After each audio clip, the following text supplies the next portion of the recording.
Welcome to Crawlspace. I'm Tim here today with Lance. Lance, how are you today? I'm doing fantastic today, Tim, because autumn is in the air. The leaves are changing. You can smell that spooky season coming in. And we are launching our spooky season here on Crawlspace with the upcoming episode, which I'm super excited about. I hope everyone listening is as excited as I am. But Tim, this is your baby. How are you feeling about this?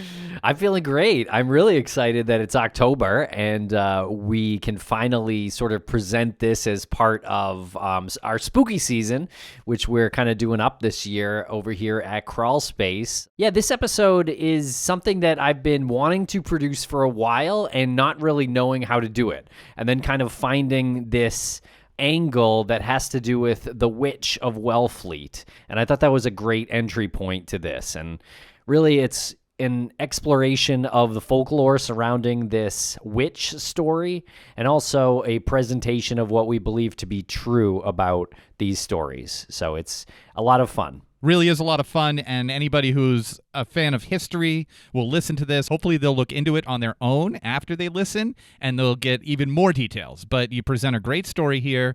It's local to us. It's New England folklore at its best. All right, let us know what you think on social media. Follow us at Crawlspace Pod or Crawlspace Podcast. And we just want to remind our listeners, those of you out there who want to support our nonprofit Private Investigations for the Missing, we are hosting our first 5K run/walk for the missing. This is going to be on Sunday, October 8th at 11 a.m. in Reading, Massachusetts, but you can also run virtually. Go to piftm.org/run, and you can register for either the in-person or the virtual run. Either way, you're going to witness Tim and myself both handily beating John Lordan's time. He's going to be running from the comfort of his castle on a treadmill while we're out there in the elements, braving everything that comes our way during this 5K.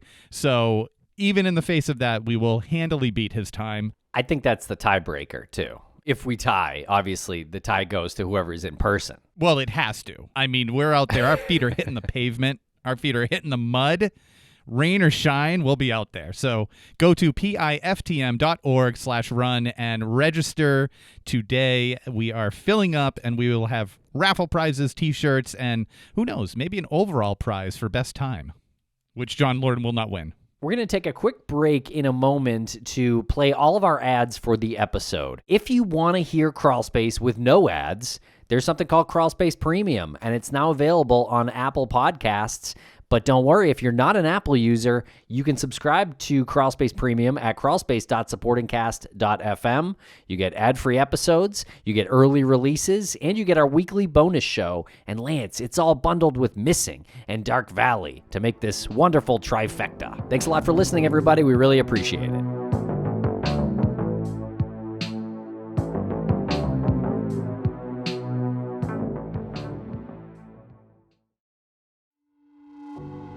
There's a story here in Massachusetts about a witch who haunts the shores of Cape Cod. They say she stalks the cliffs above Wellfleet in the area known as the Devil's Pasture. She's been known to conjure violent storms in the hopes of capsizing ships. But with every good ghost story, there's a reason behind the hauntings, and sometimes a mystery to go along with it. Legend has it that this ghost of a witch is that of a beautiful young woman named Maria. One idyllic day, Maria was singing under an apple tree when a handsome European sailor saw her in the distance, surrounded by a mist of white blossoms. The young sailor heard Maria's singing voice and was drawn to her as if she were a sea siren. He was taken by her beauty and they fell in love at first sight. He described Maria as a yellow-haired girl with eyes like the sea. Maria was so excited about her new love that she rushed home to tell her family. But they were a family of farmers who made their living off the land by growing and selling crops. And this young foreigner was penniless, looking for work, and did not aim to work on a farm. Maria's family simply thought he wasn't good enough for her. And crushed by her family's disapproval, the young lovers secretly carried out a brief but passionate and forbidden affair. The sailor knew, though, if he ever wanted acceptance from Maria's family, he would need to show them he could support her. Around town, he was hearing whispers of a lost treasure off the coast of Florida. The optimistic sailor borrowed money from a local goldsmith, bought a small ship, and hired a crew. During a teary goodbye, he told his love Maria that he would be back with riches and they'd build their perfect life together. He and his crew left for Florida. But when he left, Maria wasn't exactly alone. She was carrying his child. And because she had concealed her pregnancy, her family was unaware of the child. Some sources claim that when Maria would come and go, she'd leave the baby in a barn alone. But she couldn't keep the secret forever. Her family found out, and they cast her away. And tragically, the baby would soon be found dead. Some storytellers claim Maria's baby choked on a straw in the barn. Some say she killed the child herself. But when it was learned by the townspeople that Maria's baby was dead, she was picked up by police and thrown into the local jail for pregnancy out of wedlock and neglect. And that's when something very strange happened. That's when Maria went missing from the jail. Some say she used witchcraft to escape, and some say she was let out by a guard who took pity on her. This is when she was branded a witch, and anyone who crossed her path feared her, and Maria was banished to a lonely hut near the surf. Now in solitary, she began to wonder what happened to the sailor she loved. She grew angry and bitter about him causing her to be disowned by her family and shunned by her community. The villagers would see her screaming at the ocean, waiting for her true love to return. Some say she was so angry and desperate for vengeance that she sold her soul to the devil. And as for the sailor, he struck out in finding any treasure down south. But instead of returning to Maria a failure, he changed his plans and decided to go on the account. And for less than a year, this sailor claimed at least 54 ships and became the most profitable pirate during the golden age of piracy. But now, this sailor, aware that he was a wanted man, decided to quit his new profession and head back to Cape Cod to be with his love Maria. Of course, he had no idea about his child, the child's death, and what had become of Maria. And Maria had no idea that the sailor still loved her and intended to return to her. As the legend goes, Maria was warned about her love's impending return, and as the sailor and his crew approached Cape Cod on one cold spring night, the Witch of Wellfleet conjured up a wicked storm off the coast of Marconi Beach. But the sailor and his crew could not handle the violent nor'easter, and they were only 500 feet from the shore when their ship slammed into a sandbar, forcefully breaking it apart. Thrown suddenly into the freezing Atlantic was 4 tons of silver and gold, and the lives of 146 men were instantly lost in a dark and frigid nightmare. And through the lightning and pouring rain, the Witch of Wellfleet was seen, shrieking her thanks to the devil. It's said that the ghost of Maria still haunts the Barnstable jail, which she was said to have escaped from. And in fact, the survivors of that ship were brought to this same jail, now known as a notable haunted location in Barnstable, Massachusetts. On rainy nights, the ghost of Maria Hallett still haunts the woods of Truro near Marconi Beach. And there's even another ghost story that intersects with the legend of Maria, the Witch of Wellfleet. In the Truro woods, there's a 70-foot tall stone tower called the Jenny Lind Tower. Jenny Lind was born in Sweden in 1820 and had the voice of an angel. Her soprano opera voice was so impressive that she quickly became famous the world over. So famous that P.T. Barnum made Jenny an offer she couldn't refuse. He gave her almost $200,000 up front and set up a tour of America, which included 150 shows. But in October of 1850 in Boston, Massachusetts, is where this tower's ghastly legend begins. Jenny performed at the Fitchburg Railroad Depot in Boston, and as legend has it, a crowd of unhappy concertgoers gathered outside because the show was sold out. This group was reportedly so unhappy that they wouldn't get to hear Jenny sing that they nearly started a riot outside. And when Jenny heard about the danger in the crowd, she stepped outside and climbed one of the building's towers to sing to the crowd with her beautiful voice. Her song was able to calm the crowd, and she helped avert this riot. Years later, a historian decided to move the Jenny Lind Tower over to Cape Cod, where it still stands today. And today, residents of the Cape report that when the Witch of Wellfleet is stalking the shores, the spirit of Jenny Lind still climbs to the top of the tower to sing and cast the witch away. It's been said that residents of Cape Cod have found pieces of the pirate treasure in the sand. And believe it or not, there's a lot of truth in these stories. The ship that crashed was real. The sailor was actually one of the most known and well-documented pirates of his time.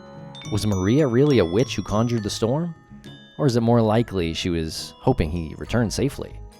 Either way, the Witch galley pirate ship capsized off the coast of Marconi Beach on April 26, 1717, during a confirmed violent nor'easter. And the pirate captain, Sam Bellamy, Maria's sailor, was never found. There were 9 pirate survivors that night, though. The 2 survivors of the Witch were the ship's pilot, 16-year-old John Julian, and carpenter Thomas Davis. They made it to the beach. Sam's crew had a second, smaller ship, which was called the Mary Ann, and all 7 pirates from that ship survived the wreck. However, all 9 pirates were captured quickly after the wrecks. 7 of the pirates were arrested while having a drink in the Eastham Tavern. The 7 were sent to Boston to be tried for piracy and robbery. 6 were found guilty and sentenced to death by hanging. Months after the shipwrecks, John Brown of Jamaica, Thomas Baker and Hendrik Kintor of the Netherlands, Peter Cornelius Hoof of Sweden, John Shawn of France, and Simon van der Vorst of New York were rowed across Boston Harbor to Charlestown, where gallows had been erected. Cotton Mather, a local clergyman whose name might sound familiar to folks who read about the Salem witch trials, claims that all 6 doomed men confessed and repented before their eventual hangings. Carpenters Thomas South and Thomas Davis were acquitted of piracy, claiming Sam Bellamy forced them to choose between a life of piracy or death. And 16-year-old John Julian, a Mosquito native, was not tried, but instead was sold into slavery to John Quincy Adams' great-grandfather, until he was eventually hanged in 1733. There's a part of the legend that includes Maria searching for Sam on the beach after about 100 drowned pirates washed ashore. She never found him. And the story of Maria Hallett fades away right there. But what comes to life is the actual truth of these stories. Maria Hallett was born Mehitable Brown, and extensive historical research was done by Kenneth J. Kinkor and Dr. James Cunningham, who tracked down the family history of this real-world woman, who is better known as a witch today. The true story is familiar, but it's not an exact match for the legend. Apparently, Mehitable Brown married a tavern owner named John Hallett, thus becoming known as Goody Hallett. And Sam Bellamy was born in Devon, England in 1689, where his mother died shortly after his birth. Sam was forced to work at a young age, and he left home as a youngster, dead set to work his life on the sea. And he made it to Cape Cod sometime in the early 1700s. It's a little unclear, but it appears that Mehitable and Sam had an affair, which resulted in her pregnancy. Sam did insist on traveling to Florida to find the treasure of the 1715 Spanish fleet after a hurricane caused the wrecks of 11 or 12 ships that were hoping to carry large amounts of gold and silver back to Spain. So Sam's motivation for becoming a pirate is seemingly realistic. And what happened to Goody after he left is not an exact match to the legend. I mentioned the Salem witch trials a bit earlier, and it occurred only 30 years previous, and it still had an effect on the area. In fact, once it was learned that Mehitable was pregnant out of wedlock, she was thrown into the Barnstable jail, where it was said her father visited her, hidden in a black cloak, and it was him who helped her escape. But there were witness sightings of this black-cloaked being, and when word got out that Mehitable was no longer in the jail, the townspeople began believing she used witchcraft to escape. And she was also apparently seen miles away by villagers in an area known as Lucifer Land. Not realizing that she could have been transported there by her father's horse and buggy, more local rumors started to circulate that Goody Hallett was consorting with the devil himself. Not much is known about Mehitable's life after the Witch's shipwreck, but it appears she died in Barnstable at the age of 61. She was likely never reunited with Sam, but tragically, they were closer to each other than they even knew on the night of that nor'easter in April of 1717. Some reports have Sam surviving the shipwreck and disappearing with Maria to the Caribbean, but that one rings like more folklore to me. In 1984, an explorer from Cape Cod named Barry Clifford actually located the sunken Witch pirate ship off the coast of Marconi Beach. Parts have been excavated and much has been learned about the Witch pirates, Sam Bellamy, and how these men lived. Artifacts have been brought to the surface and even displayed at the impressive Witch Pirate Museum in West Yarmouth, Massachusetts. I'm proud to say I visited this museum with my family last summer and was completely blown away and inspired by the history and stories of Maria and these pirates. Folklore is usually based on some truth, and we find that here in the story of the Witch of Wellfleet and the missing pirates.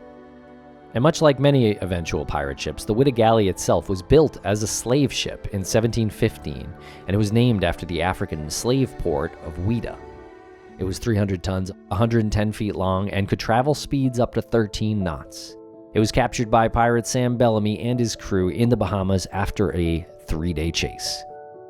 It had completed one voyage from England to Africa to the New World, where it transported 500 slaves in unimaginable conditions. It was on its second trip in February of 1717 when it was captured by Bellamy. If you remain unconvinced that a broke-down sailor ever smooth-talked his way into a tavern owner and married woman's heart, let me tell you the story of young John King. John King was around 9 years old when he joined Captain Bellamy's crew. Some experts consider him the youngest pirate on record, and his pirate story begins in Antigua on November 30th, 1716, when the ship he and his mother were on, the Bonetta, was attacked by Bellamy and held for 15 days. The boy? He loved it. He begged his mother to let him go with the pirates. Of course she refused, but he threatened to kill himself, or her, if she didn't let him go. And go he went. When the widow was discovered by Clifford and his team over 200 years later, they actually found a small fibula, or lower leg bone, a French woven silk stocking, and a small shoe only 2 inches in width at its widest point. Experts from the Smithsonian agreed that it belonged to a child aged 8 to 11, John King. According to a Forbes magazine article from 2008, Sam Bellamy was the wealthiest pirate of all time, and he only pirated for less than a year during the golden age of piracy. At one point, he was even part of a flotilla with Edward Teach, who went on to become better known as Blackbeard. Sam Bellamy is definitely not as well known as Blackbeard, but he gave a very famous speech that is remembered in the famous text, A General History of the Pirates, written under the pseudonym Captain Charles Johnson. The book captures a moment after the Witch had overtaken a sloop commanded by Captain Beer. Apparently, Sam wanted to let the captain keep his ship, but his crew had just voted to burn it, and Beer declined an invitation to join the pirates. Bellamy is attributed with making this now famous speech. "I'm sorry they won't let you have your sloop again, for I scorn to do anyone a mischief when it is not to my advantage. Damn the sloop, we must sink her, and she might be of use to you, though you are a sneaking puppy, and so are all those who will submit to be governed by laws which rich men have made for their own security, for the cowardly whelps have not the courage otherwise to defend what they get by knavery, but damn ye altogether. Damn them for a pack of crafty rascals, and you, who serve them, for a parcel of hen-hearted numbskulls. They vilify us, the scoundrels do, when there is only this difference. They rob the poor under the cover of law, and we plunder the rich under the protection of our own courage. Had you not better make one of us, than sneak after these villains for employment?" Beer replied that his conscience would not let him break the law, and Bellamy continued, "You are a devilish conscience, rascal. I am a free prince, and I have as much authority to make war on the whole world as he who has 100 sail of ships at sea and an army of 100,000 men in the field, and this my conscience tells me. But there is no arguing with such sniveling puppies who allow superiors to kick them about deck at pleasure." Sam Bellamy died a legend, and Maria Goody Hallett is better known as a witch. I don't know what that says about us. Maybe we like glorifying criminals and pirates. Maybe we like stories of witches. And before we go, I'll leave you with this. If Maria's ghost story is all fiction, why aren't there reports of ghost Sam Bellamy? So the next time you hear about a storm hitting Cape Cod, let's hope the Witch of Wellfleet leaves the ships alone.